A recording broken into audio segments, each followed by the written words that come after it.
Thank you very much. Thank you. So now, proceeding towards the next panel discussion. The topic is comprehensive security, cyber, data, intelligence and physical security, evaluating the threat of Indian infrastructure. In order to moderate this session, I would like to request, ladies and gentlemen, please help me to welcome Professor Monica Agarwal, Center for Applied Research in Electronics, IIT Delhi. I think the women empowerment in the house. Can we welcome this wonderful lady and our moderator for the next session with the biggest round of applause. Thank you. Now, I would like to invite our keynote speakers. Help me to welcome them. Lieutenant General Kamaljeet Singh, with the biggest round of applause, former Army Commander, former advisor to CM and Information Commissioner here, member UT Advisory Council, Panchkula, Haryana. Now, ladies and gentlemen, can we have our next keynote speaker, Major General Dr. Pawan Anand, with the biggest round of applause, everybody, Head Atmanirbhar Bharat Initiative, United Service Association of India. Help me to welcome them. They are the keynote speakers for the next session. Golok Kumar Simili, everybody, with the biggest round of applause, Principal Advisor and Chief Technology Officer, Ministry of External Affairs, Government of India. Vijay Devnath, Group General Manager, Infrastructure and Security and CISO, Central for Railway Information Systems, CRIS. With the biggest round of applause, ladies and gentlemen. Mr. Jitendra Vijay, CEO, MSH, everybody, with the biggest round of applause. And last but not the least, can I have M.A. Johar, President, Project Business, CP Plus, everybody. So now I hand over the stage to our moderator, Professor Monica Agarwal, Center for Applied Research in Electronics, IIT Delhi. All over to you, gentlemen and ladies.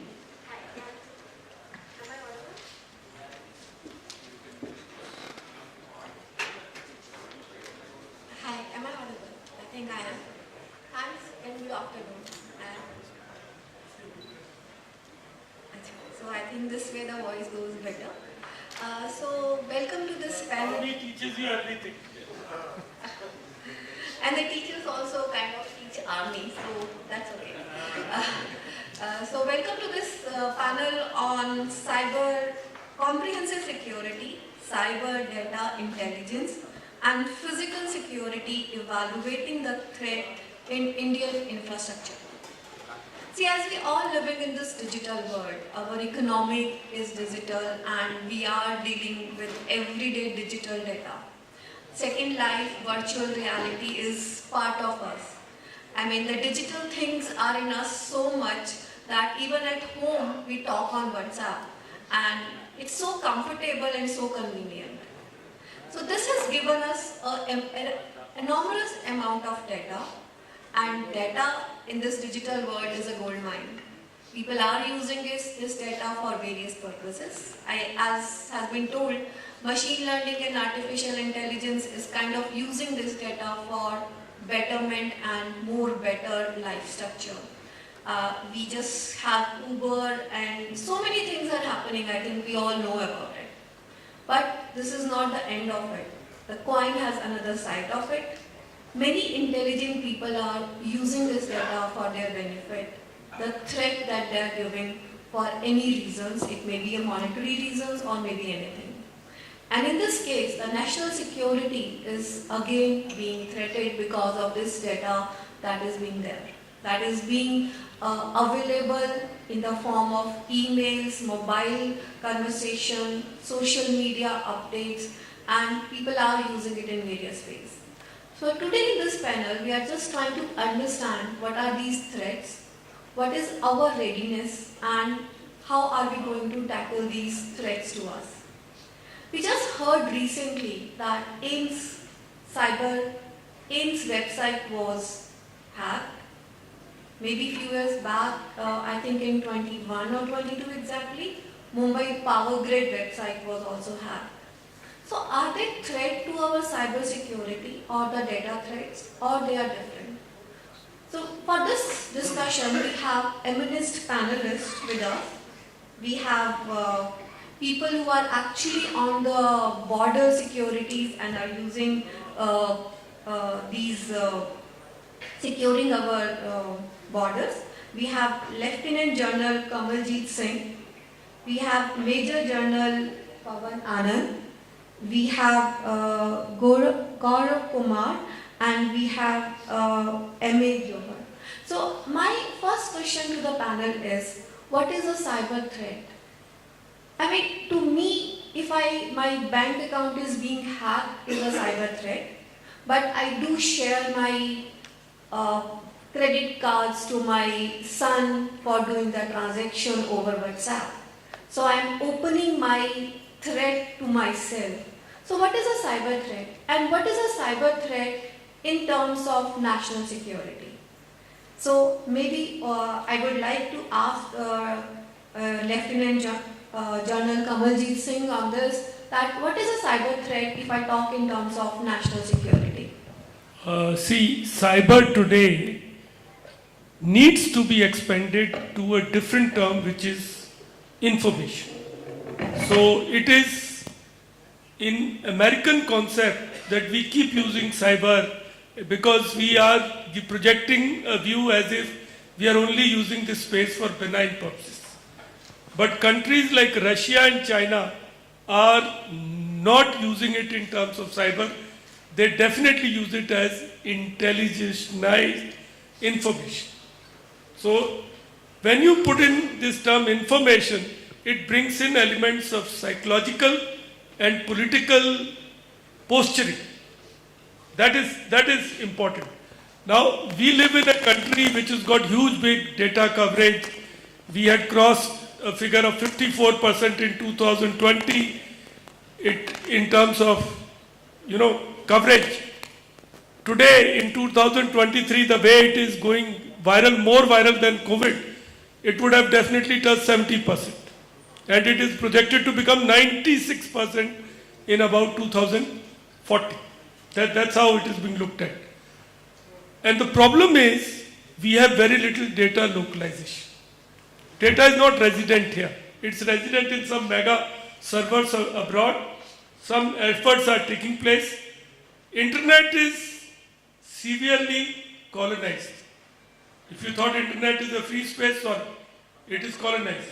There are attempts to make it shared, but today it is colonized. So internet is colonized, data is not localized, it is resident somewhere outside.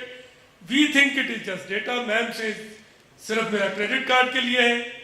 But when you hack into the AIMS website, I'm just posing a scenario to you.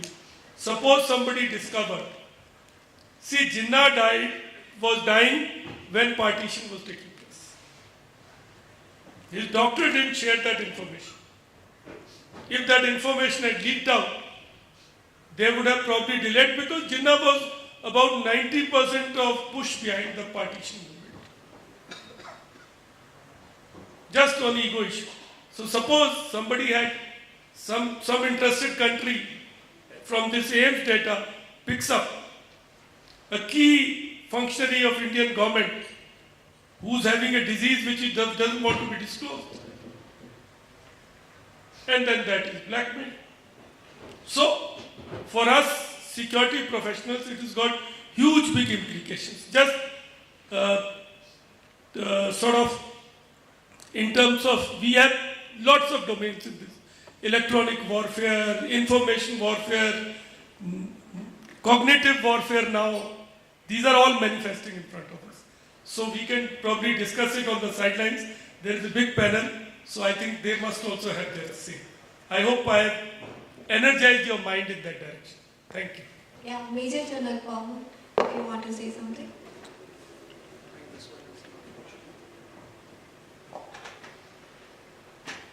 So, I totally agree with what General KJ Singh said.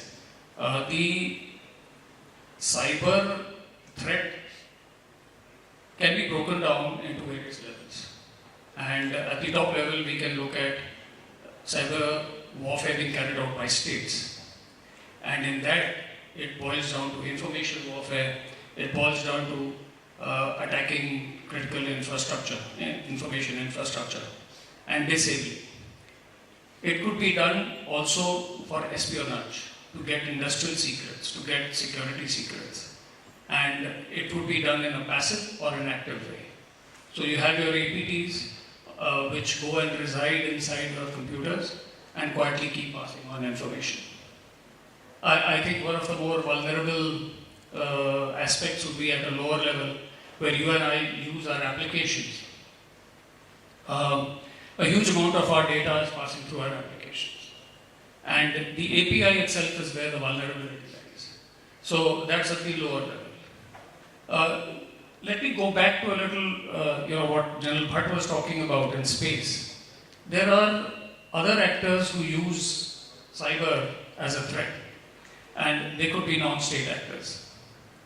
So we have maybe terrorists, we have probably private security organizations, private security companies, which would exploit it on behalf of states and get into your communications.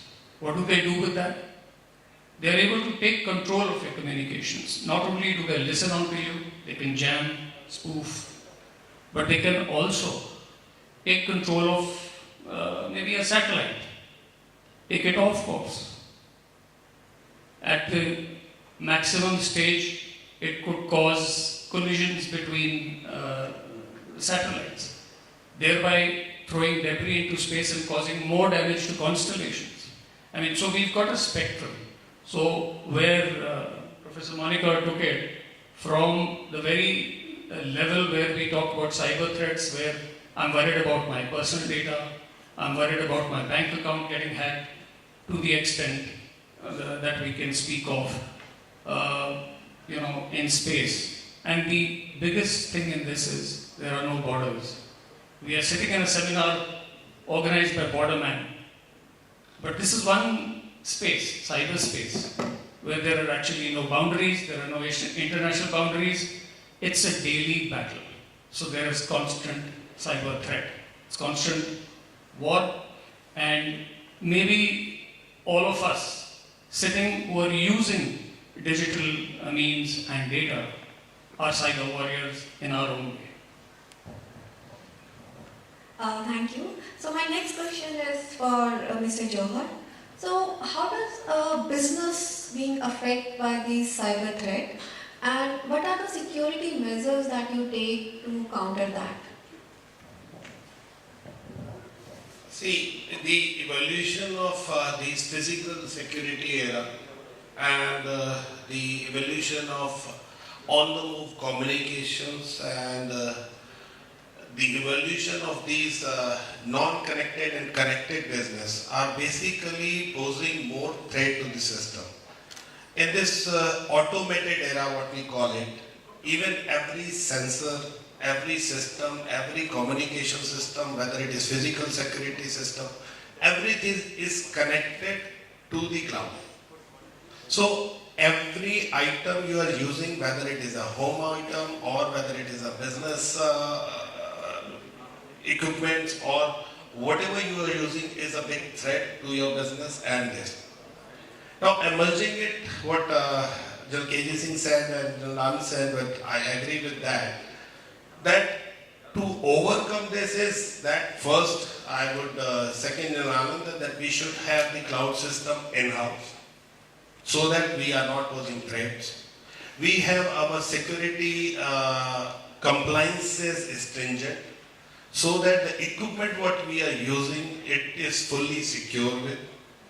Like I just give you this thing, when we are getting onto the business part and lot of we have the home system also, we have the industrial system, project systems also. In that the process is that somewhere it is connected to the cloud.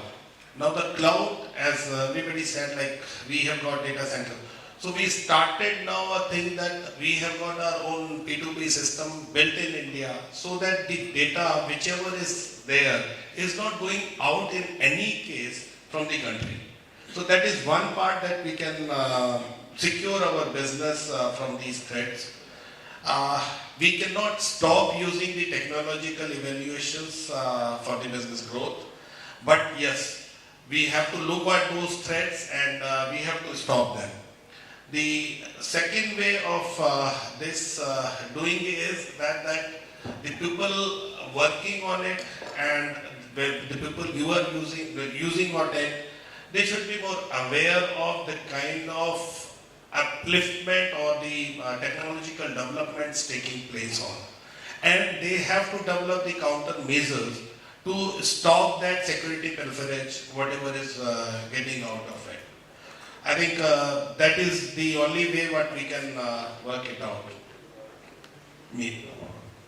Thank you, Mr. Johar. So having our own cloud is actually a dream. I hope all the startups and other systems may have that much of infrastructure, but still we have to live with it. My next question is for Mr. Johar. We are still like a developing country, we still come in that category. There are many developed countries which have very secured security system. So can we take their help in strengthening our things? That is the first question. The second thing is, because like I heard many of the apps, they were being banned because they were kind of creating a threat to our security. So how do we decide that this app or other systems is creating this kind of a havoc? So yeah. Yeah, thank you, Professor Monica. Let me at the outset thanks the organizer for having me here.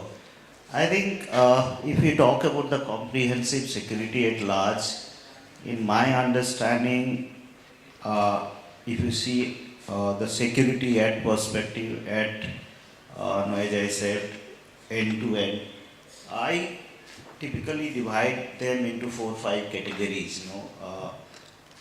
We listened about our first panel session. We are talking about border security. How do you manage the border? So if I start from there, I think right from military security to political security to economical security, today we are facing the energy security, right? Environmental security, and one of them is the cyber security, right? Now when you are building security at large, first and foremost thing is to identify, saying that which part of the security you are trying to address. Is it a military kind of a security? Is it a political security? Is it economical security? Is it an energy security? Is it a cyber crisis kind of a security? Now let me come back what I am dealing with. Let's say I am dealing with government services, right? Citizen at large, at a population at scale. Now if I am doing that, first I need to understand, saying that, I always tell them, kind of a 3C concept. How am I connecting them? How am I communicating them? How am I servicing them? And how am I delivering that service? Now, if I am trying to understand these 4 facts, it's all about everything, right from your data to communication to your applications, the processes, everything. Now, when you think this kind of a holistic concept, where do you start in fact? First and foremost thing is, in my mind, we need to understand the data sets in this kind of environment. What kind of data sets you are dealing, right? Are you really able to identify your data sets well in terms of sovereignty, in terms of non-sovereignty, in terms of fiduciary, in terms of configurable, in terms of personal, in terms of non-personal? That is the first stage. And that exercise takes a lot of time. Believe me, this kind of a security framework to build up, I almost took 2 years to understand my data sets at large. Forget about building the security framework, right? And then the next step is, how do you take which I always say, layered approach, right? come out from your data layer, go to the host layer, OS layer, application layer, network and perimeter layer, then maybe the physical security, and then do you have a monitoring mechanism, 24/7 SOC kind of environment, right? But the crux of the matter is today, the other way if I think when I'm delivering services to a population scale, I also find two more things very important. How do I am dealing with my citizens in a democratized way, that I call data democratization, right? And when we are creating a data democratization environment, you are kind of looking into both sides of the coin, which side to protect. If this side I am thinking of the services closest to the user, nearest to the user, wherever they are, which language they understand to connect me, that is one side of it.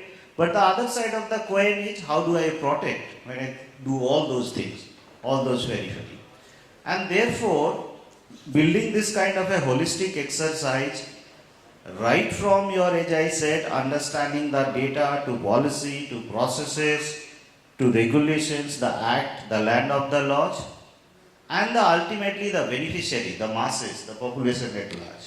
So this kind of a holistic concept, if one starts, I think it looks easy, but as I said, it takes time.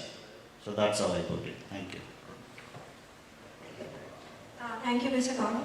So my next question is for Mr. Pawan. So when we make the policies and laws for cyber security, how the defense deals with it? Yeah, that's a very interesting, very difficult question actually, because there are two aspects that come into play. One is there is a lot which is happening in the cyber world, in the private sector, and there is a lot which is happening in defense itself. And just getting to know where the defense stands and at what status it is to identify it against the civilian sector is one of the major kind of how to benchmark it. There is a tendency not to share information, but there is so much requirement to understand how threats are developing from outside, and unless you do that, the policies would obviously be falling behind what the threats are developing. But more importantly, I would say that look at policy formulation at the national level before you come to even the defense. We still haven't come up with a DPDP, right? So the digital personal data policy has undergone so many changes and we still haven't reached there. Indonesia has come out with one recently. Of course, the European standards are well known and very stringent. Unless India does that, how will India be able to get those technologies in? So once those technologies come in, then defense will have those technologies available as well. So defense policy would probably be in a rotation with whatever policies are coming out for firstly at the national level. So they are kind of, I hope defense policy would drive national policy as well.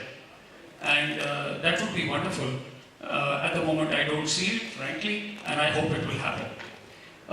Just a word about the cloud services, and if business is looking at getting on cloud, and this was my suggestion to the Chief of Army Staff on a one-on-one, in which I brought out to him it's about time that the Army itself, why the Army owned 3 services, had their own cloud. Because there is so much digital data now flowing within the armed forces, it's not funny. Right from a noting sheet, which is now moving digitally from one office to the other in the armed forces, and I'm confirming that to you, right down to targeting data for, let's say, a kamikaze drone, or targeting data for a short-range missile. I won't even go to the larger missiles which DRDO and strategic forces are using. All this is driven by a huge amount of data.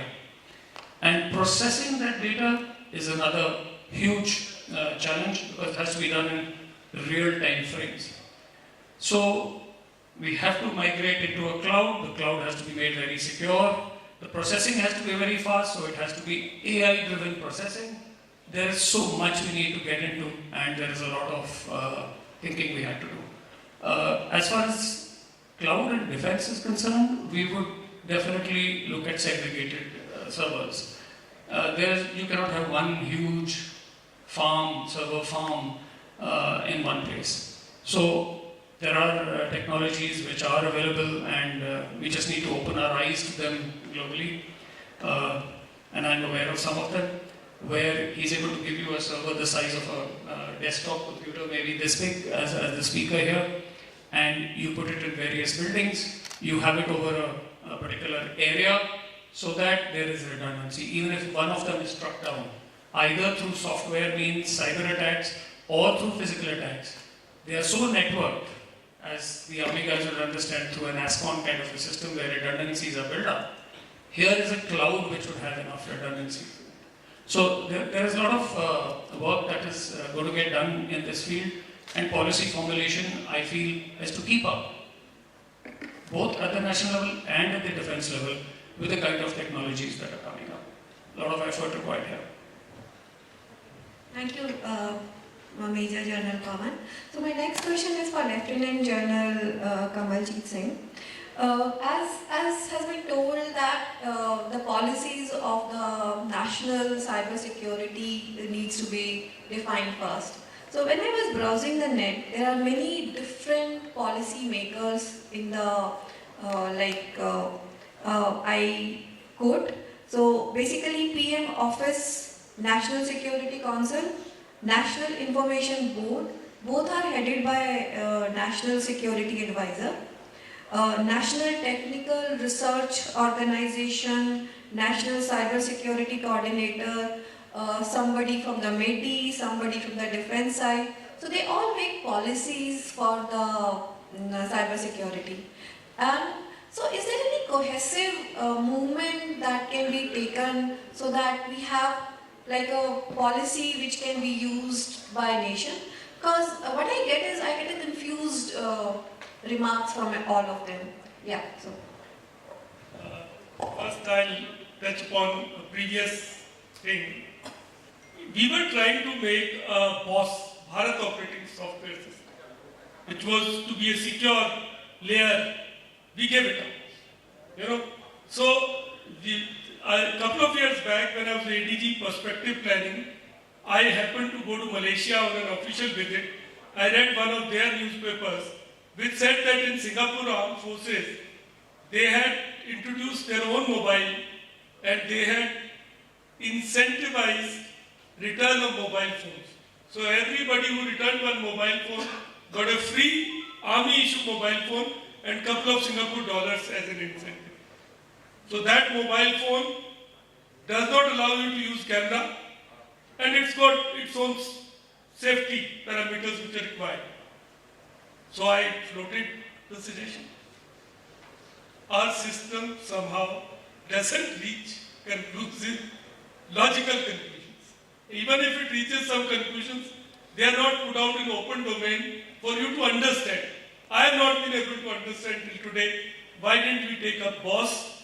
Why haven't we made that kind of a mobile? Today in army units, you are entrepreneurs here. Think of a thing like this. You make a mobile for army. There's a huge big client which is there. He could be given that. Somebody may like to educate us on that. Till I left army, it didn't find traction. Okay, now coming to this policy thing.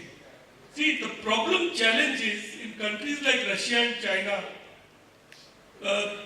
military and party are same. So even in Pakistan. So it's everything is rolled into that, and it is easy to make solutions, make out policies. We are somewhere following the American model. We are a democratic country. And in America, despite it being a regulated, a mature, so-called mature democracy, you have Snowden affair, you have Pentagon paper leaks. Moment a dissenter comes and sits on one information node, he will leak it out. That's his way of thinking. So we have to cope up with this challenge. How do we, like yesterday I was in a different seminar and I asked people, who is regulating the cyberspace? In that conference, that seminar was on cyber security. See, and there was a huge big audience, larger than this. 80% raised their hands to say it is under MHE. If I ask all of you honestly, do you know there is a national cyber security, a cyber coordinator? He is Lieutenant General Rajesh Pant. Don't have to answer, but search your hearts. Did you know this? Which ministry does he work under? Can you answer? Which ministry does he work under? MHA? How many for MHA? Just show me your hands. How many for MOD? You're all wrong. He works under MIT. Ministry of Electronics, Information Technology, he works under that. And he should work under that. There is nothing wrong in this. Because it all flows from that. We are a democratic country. We have a constitutional democracy. Why should we have this? They are the largest user. Defense is not the largest user. So, it is logically there. But then what happens is every ministry wants to develop its own niche capabilities, which are hidden. So MHA has capabilities like NTRO, it has capability like there is something called as forensic, there is one training facility, there is one there are good capabilities. You know, let me ask you another question. Which police has the best capability to crack mobile communication? Any answer, sir? Which police in the country? Yesterday I got answers Telangana and Kerala because people think they are brainy.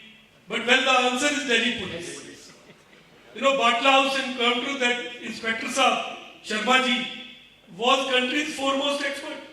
So capabilities are getting developed. And in this space, everybody has a nerd-like mentality. He operates like a lone wolf warrior. He doesn't want to, he's got big egos. He doesn't want to share it with anybody. The challenge is how to synergize that. That is the challenge of our policy formulation. So just to answer Bam's question, sorry I got carried away. There is PMO, of course, controls everything. There is National Cyber Coordinator, who is Lieutenant General Rajesh Pant. That way, even the mobile users organization is headed by another Lieutenant General, Kochak. Space is headed by another Lieutenant General. So Lieutenant General is not doing bad, yeah. There do seem to be a lot of spaces. So there is this cyber security thing under MIT. There are capabilities in MHA. MOD is created Defense Cyber Agency. DCA. It's an agency which is headed by a major. It was supposed to be a cyber command, but it is currently in that shape. So policies, of course, come from PMO, coordinated by National Cyber Coordinator, and then there are this thing. But be cautious of this fact that in this space everybody thinks he's a gladiator. So he's not willing to yield to other guy. So challenge lies in policy makers synergizing. I hope I've answered your question at least partially. Thank you. Thank you, sir. I think we'll synergize soon and we'll be able to make the policies better. So my next question is for Mr. Johar. The way the world is changing, today we make the policy and tomorrow the next smart guy will try to hack that policies. So how fast we should act on this, and any suggestion for this gathering so that we can act in time and work towards it? See, cyber security is a big subject which is going on. As sir said that we are in the process of making policies for cyber, and there is a unit headed by General Pant who is working on it. I would more enlighten about the physical security which is going on. There is a standard called OS4, for which the physical security cameras are being worked out. In fact, not only physical security cameras, but all IoT devices are being checked onto that security standard. That is an international standard which is working on. MIT is taking the lead in that with the different industry organizations, and we were one of the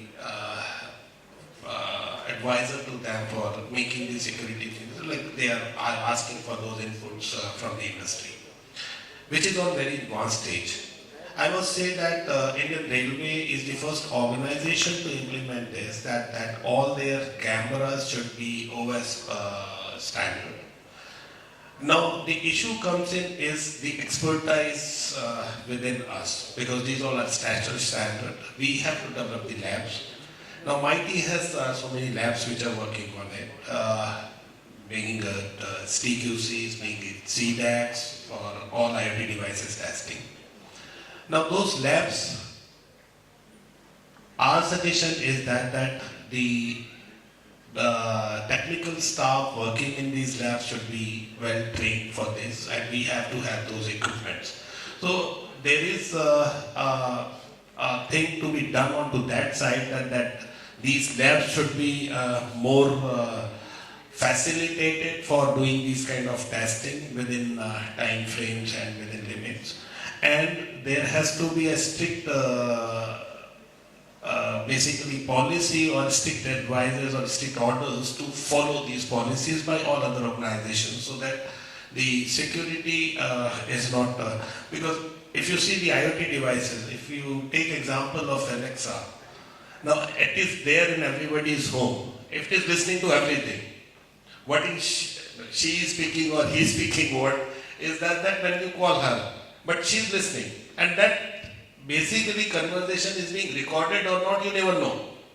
So you have to be aware within yourself also. One is that policy maker will make the policy, your equipment will work onto that. The second part is that the people using it should be more aware of it. That when I have to switch it off, when I have to switch it on, when I have to work on, when these equipments being used, they should be used with the proper thing, that nobody should carry or hack onto that time that important security measures or important security and secure data or secure data she or he would carry from that. So those policies are in making. Yes, we have to wait for some more time to basically empower them and making that completely as per the Indian standards, because international policy standards and Indian standards are different, and our working environment and working atmosphere is entirely different. So that is what it is going on, and probably what I personally feel is that in a year's time that every organization would follow that and would work on it, and we would be more secure on. So recently, maybe not so recently, few months back, we had from the USI, where I am, we had some closed-door discussions with the National Cybersecurity Coordinator, with some very senior people who had come from Microsoft. Wouldn't like to name them. The NPRO representatives at the apex level, certain industry representatives, and of course 2 or 3 other from the MOD. The outcome of this, I would say, was firstly to understand that kinetic operations in Ukraine, what came out of those discussions. Kinetic operations in Ukraine were heavily preceded by cyber attacks by the Russians. Critical information infrastructure was targeted and disabled. On the other hand, there is another, and as General KJ said, there is a system where very quickly the Russians can move things because the military and the government are very closely associated. On the other hand, the Ukrainians also had very fast movement.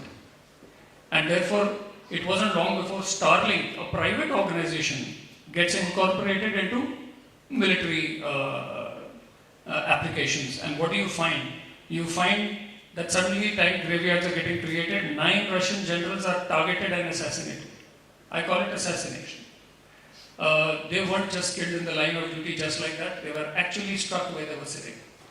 So there are ways of going about it, there are different ways of going about it. In our case, it's not as if India is sitting on of course we are sitting on a bit of a cyber bomb, but it's not like we're doing nothing about it. There's a lot of paddling underwater which is happening. Is it enough? Well, no. There is much more which needs to be done. But then, like Power Grid Corporation was attacked, and Power Grid Corporation has come up with a fantastic solution. And as it gets shared amongst other such entities, I think they will start now coming back to government and contributing to government. So it cannot be that government lays down everything. Private sector drives it, and both drive it together, and policy gets put together. I agree there are a plethora of organizations that you mentioned, and starting from the PMO to the National Cyber Security Coordinator, maybe various agencies. I think we need more agencies because there is so much to be done across the width of the country. And today our CERT is functional at the national level somewhat, but dysfunctional at the state level. So our state level CERTs have to be strengthened. So there is much more work which has got to be done, but at the same time, I would not agree with anyone to say that we are running on a treadmill. We are actually covering ground. Yeah, thank you. I hope so. So my next question is for Mr. Gaurav. When we have some threats and we have some like leaking or something happens, there is something that we learn from it. But because of the various reasons, those transparencies is not being maintained. I mean, after like AIMS threat, many of the things have been hidden. So how can that being made public so that more learning can be made and people are more vigilant about it? No, I think good that you have asked that questions. In fact, as you rightly said, one is making those policies, those land of the laws. We are coming up with the data protection and privacy law. Bill is already there in the parliament. But the fact of the matter is, what we could realize, most of us, if we see especially these kind of a big programs, or let's say talk about the CII part of it, critical information infrastructure part of it, I think there are two things which we need to work on very heavily. One is understanding the risk potential. So let's an example. Let's say my passport database gets locked. There is a ransomware attack. What do? Do I understand the risk? Right? Do I have a BCP mechanism? You are talking about the AMS episode. Do I have an incident response plan? Or the moment I have been attacked or there is a cyber crisis, that is the time I started working. That doesn't work, right? So most of the time you don't do a risk assessment, whatever you do. How much risk I am carrying? What is my BCP mechanism? What is my incident response plan? And these examples we are seeing. One of the examples, as you rightly said, the AMS episode. The second part is, I think whenever we are building these security frameworks, whether within the organizations or talked about these organizations who are driving at a policy levels, guidelines, whether it is CERT, whether it is NCCI, all these agencies, I think we all now agree that once we need to give more kind of a feather to that in terms of dealing with at a village level, at every nook and corner, that breadth and length is not there, sir is rightly said. The second part is which Lieutenant General Saab said, the collaborative approach, which I have realized myself when I raise some cyber incidents. I find myself in a kind of a limbo saying that where do I approach? Which as the agency I should deal with this particular problem? So those things are not very clear for none of us. So that should be in a public domain and it should be properly kind of a given. And the last thing is, I always say that, what are we dealing with? In my view, when you talk about security or you are building any kind of a infrastructure, protecting any kind of a, assets, it's all about three major things. One is the identity, second is the payment system, and third is the data. Now let me take one more minute when I talk about the data part. The data part, recently you all have heard about something called account aggregator, right? Now what does this platform does?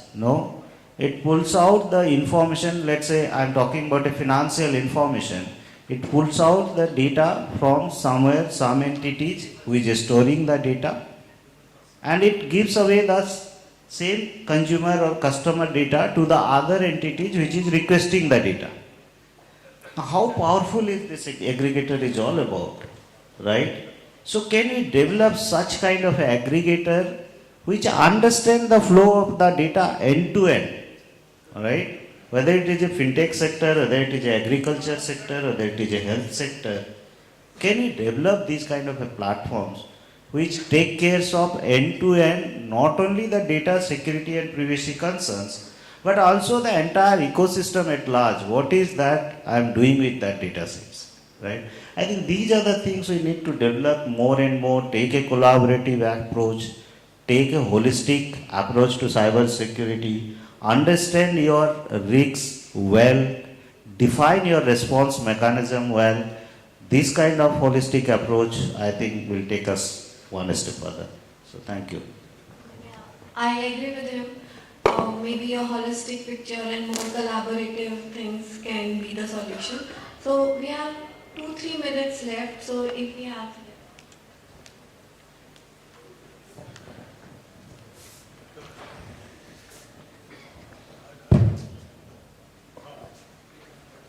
Thanks for such an august panel comprising of defense fraternity, ministry, business, and portfolio electronics research head, Monica Madam. My question is that we are talking about cyber security, and I am taking one word from Lieutenant General, information, cloud. So the point here is, I am capturing two words: intelligence, economy. And in the intelligence, again, technology intelligence, knowledge intelligence. Economy, knowledge economy, information economy, but Jalsa was saying. So, in the economy and intelligence, knowledge is common. And there is, from your madam's portfolio, advancement in the electronics is such has gone very high, very, very high. Still we are in the nascent stage. The platform of electronics is the fulcrum for transmission of data. And nobody is addressing how well the things are advanced in the electronic intelligence spectrum, where Israel, European Union, many other countries are playing with. If that is taken care of, what the aggregator was saying, I think drastic solutions can come up, and if people can form a stakeholding platform, resources can come in. So there the question of security of cyber and many things can be overruled. But certain things in the open forum we cannot discuss. So this hardware, you should see cyber security, data transmission happens. If there is no hardware, what is that transmission of data? So much advancement, very, very high advancement in the populated electronics has happened. Many are playing with, and we are 10-15 years behind. I can, if a forum is given soft records, I can produce and proof of what advancement in the electronics spectrum is happening in European Union and various space. So my question is, your portfolio of electronics in the hardware sector, how you can form a stakeholding, propose to the government of India or the defense fraternity to come up with an initiative to handle the integration of hardware and software to find an effective solution for cybersecurity. See, I'm sorry, but I must correct you. We are contemporary. Today it's not correct to say that there is something happening in Europe and India doesn't know about it. I will recommend to you, please don't hold such views. because most of what is happening there is being done by people of Indian origin. It is flowing back to us. And see, it may not find application in our system so easily because systems take time to stabilize. But in all humility, let me suggest to you that government is sutti hui nahi hai. They are not sleeping. They are taking care. They are vibrant. They are into this. Well, you may have some revolutionary ideas, some disruptive technologies. Take it to government. There are platforms available. See, Jal Bhatt is sitting here. You just, here, Jal Bhatt is here, in the front row. You best access you can have. Just give him one proposal. He look at it. He's one of the most positive generals I've seen in Indian Army. यार आप एक कागज मेरी एक बात सुनो please एक कागज पे लिखकर उसको दे दो वो रेलेवेंट आदमी को पास कर देगा मैं बता रहा हूँ मैं एश्योरेंस दे रहा हूँ I am being go between if you want to take it further give it to general Anand he is working on that give it to him इन दोनों को पकड़ा दो बस खत्म होगी सोल्यूशन बाकी हम आंसर क्या देंगे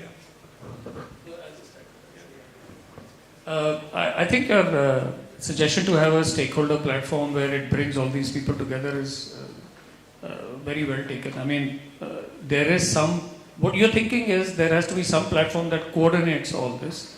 And there is a lot which is happening in industry which perhaps government does not feel the need for, but as technology develops, it becomes a need in due course. And probably they are a little ahead of time and maybe there's a research going on. So maybe that stakeholder platform will be able to take it forward as per the requirements that are developing. If I understood what you're trying to get at, correct. So there is need for such platforms and we are striving to be that platform. So at the USI, that's exactly what we're trying to do. For space, that's exactly what he's trying to do. So he's running an industry association. We try to bring a platform of all stakeholders together at the USI in Delhi itself, where we bring government and industry to talk to each other on specifics. So if there is something that you want to bring out, you're most welcome. It can be brought out. Probably where we are all missing out is it's not available in the environment. It's not well known in the environment. Maybe we're not marketed ourselves too well. We're not used to marketing in marketing style that it should be. Maybe we'll do that, sir. We'll take it up a little differently so that people like him are able to reach. So maybe I'll add to this. We don't trust ourselves. If you want to buy something, you will go and buy from a foreign nation and you will trust that well. So that trust thing, it starts within us. If I start trusting myself, my fellow people will start trusting myself. And with that trust, we can build India as a nation. I feel that even in the import, we have that Make in Bharat thing, but I will still, if I want to take myself any equipment, I'll still import. So that trust should be there and that trust can be built by our own things. Yes, I have a question, or maybe not a question, a suggestion to Janal Anand. I'm Janal Anand, I'm the CEO of DSDS Software. We are a cloud service provider. You did mention about clouds, so I'm taking off from there. While for MOD it may be an option today, but there are various other organizations, for them cloud is a compulsion. It's no longer an option. It used to be, but today the applications and the requirements are on cloud native. You did mention about some closed door discussions which are held at USI concerning cyber security, where Microsoft was involved. I just want to draw your attention to two statistics. 80% of cloud workload today in India is distributed between Amazon and Microsoft. And close to $50,000 worth of revenue is flowing out of this country only on cloud. While we have our own native capabilities, we have our own IPs, we have our own products which are patented and which are at par with the best in the world.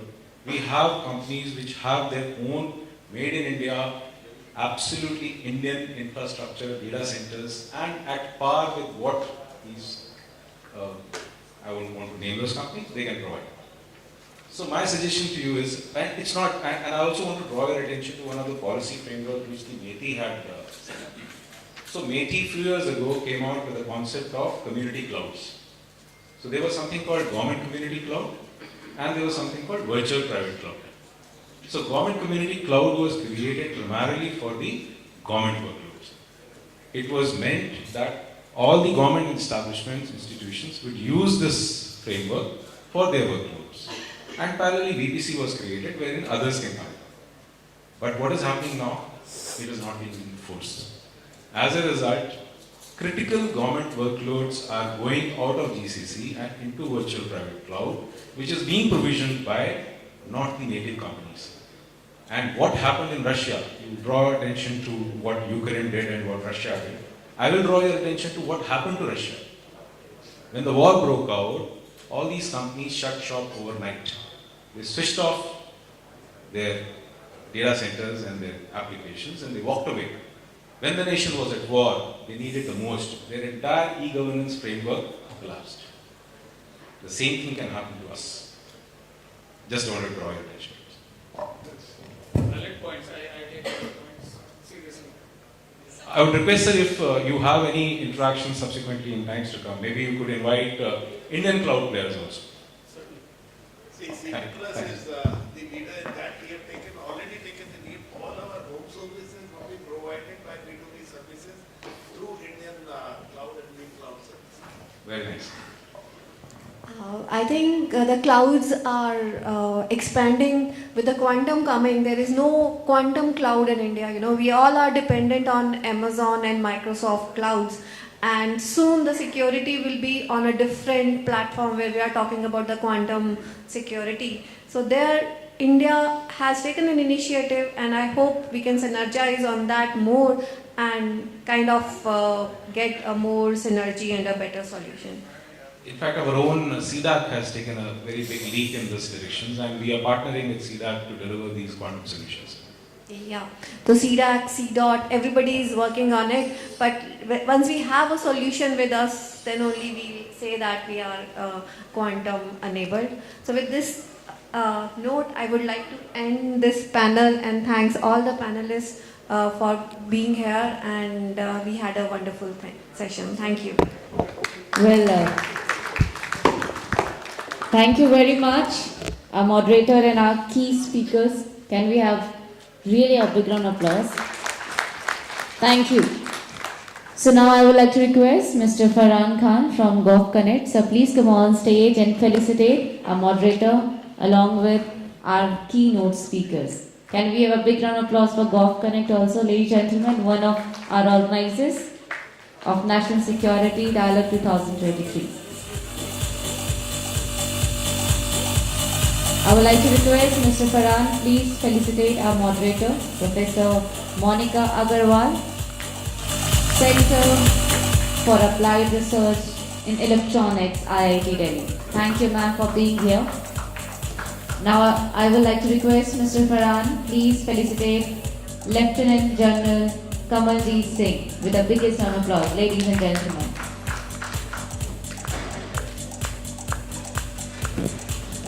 Now I would like to request Mr. Farhan, please felicitate Major General Dr. Pawan Anand with the biggest round of applause.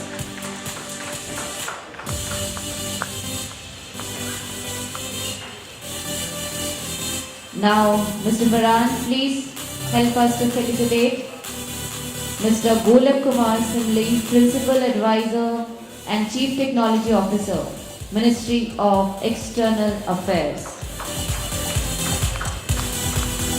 Now I would like to request Mr. Farhan, please felicitate with token of love to Mr. Vijay Devnath, Group General Manager, Infrastructure and Security.